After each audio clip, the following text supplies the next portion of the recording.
Larsen, 14, sports journalism. The Baltimore Ravens began the season with disbelief. The great Art Modell passed away. This man, who had helped invent NFL films and the first ever collective bargaining agreement, he also brought the Cleveland Browns to Baltimore. If it weren't for Art, there wouldn't be a Ravens team. Right off the bat, the Ravens had to fight against the odds to be successful. The Ravens began their fight with the Monday night season opener. They would face the Cincinnati Bengals, who were coming off a playoff appearance the previous year. The Ravens came out of the gate with a strong performance, leading at half 17-7. Joe Flacco and the offense continued to put up numbers and went on to crush the division rival, the Bengals, 44-13. Following a tough Eagles loss, the Ravens dealt with more heartbreak. Torrey Smith's brother tragically died in a late Saturday night motorcycle accident. Amazingly, Torrey Smith played the next day and played great.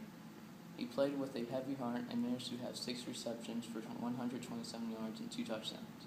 He followed his exceptional performance with another outstanding performance the next week.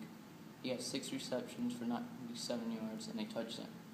Both of these performances led to wins against the Patriots and Browns, both AFC rivals. The Ravens would then win a nail-biting 9-6 victory over the Chiefs. From Kansas City, the Ravens traveled back to Baltimore to face America's team. Early in the third quarter, the Ravens were down by 3, but not for long. Jacoby Jones had an amazing 100-yard kickoff return for a touchdown, the longest play in NFL history. The Ravens found a way to squeak out a 31-29 victory, but it came with a consequence. Late in the fourth quarter, Ray Lewis tore his right tricep. Most speculated and guaranteed that he would be out for at least the remaining NFL season, but Ray had other plans. He was not going to let his injury end his Hall of Fame worthy 17-year career. Knowing he still had other plans, he was not going to let his injury end his Hall of Fame worthy. Knowing there still was a season to be played, the Ravens went down to Houston to take on the 5-1 Texans. Although the defense of the Ravens had just lost Ray Lewis and Lardarius Sweat to possible season-ending injuries, the Ravens did get some good news. Defensive Player of the Year in 2011, Terrell Suggs, was ready to come back from his surgery. He played a good game, having a sack and 4 tackles, but the Ravens as a whole played their worst game of the season. The Texans would go on to rout the Ravens 43-13. Although this was a bad defeat, the Ravens were still 5-2 and heading into their bye week. After a long week to dwell on their blowout loss to Houston, the Ravens were beginning to prepare for the Cleveland Browns. They did prepare, and they prepared well, as they would get back to their winning ways. Ray Rice led the team with a 98-yard and a touchdown performance, as they would cruise to a 25-15 win. On Week 10 arrived, the awful 3-5 Raiders would take on the 6-2 Ravens. This game was not a game at all. The Ravens destroyed the Raiders with a 55-20 win. The 55 points was the most in Ravens history, and at the time the most in 2012. In the next 2 weeks, they would face the two struggling teams in the Chargers and Steelers.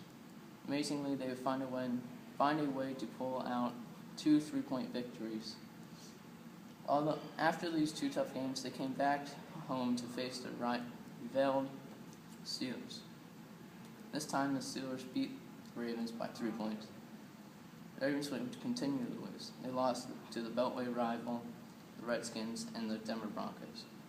Following Joe Flacco's game, post-game comments, "It feels like we are 0-16. The team decided to get their act together." The next Sunday, they would defeat the defending champs 33-14. The final game of the season was another road trip to Cincinnati. The Ravens cautiously rested their starters so they could be fresh for the postseason. They would end up losing the meaningless game 23-17. The Ravens' 2012 NFL regular season was over. They won 10 games and lost 6 games. The Ravens were AFC North champions for the 2nd year in a row, and it was on to the playoffs. The 10-6 Baltimore Ravens and the 11-5 Indianapolis Colts would square off in the wild-card round of the playoffs. But questions were swirling on whether or not Ray Lewis was ready to play in a tough physical playoff game.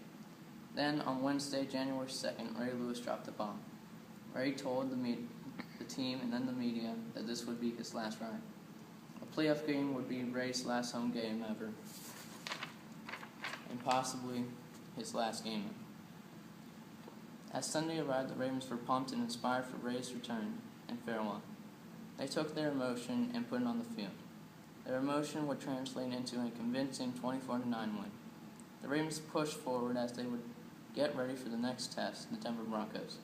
Earlier in the season, the Broncos ran all over the Ravens. Well, this time the Ravens were prepared. They overcame 2 special team touchdowns to survive regulation. As the game went into overtime, most people believed the Ravens still couldn't find a way to pull out the victory. But a late interception throw by Peyton Manning led to a 47-yard Justin Tucker game-winning field goal. The Ravens had upset the number 1 seed and were back on their way to the AFC Championship game to face the New England Patriots. In last year's AFC Championship game, the Ravens lost in heartbreaking fashion as a touchdown was dropped and a field goal was missed. The Ravens were out for redemption. They remember what happened last year, and they were not going to lose it again this year. After being down 13-7 at half, the Ravens would clamp down on Brady and the high-flying offense.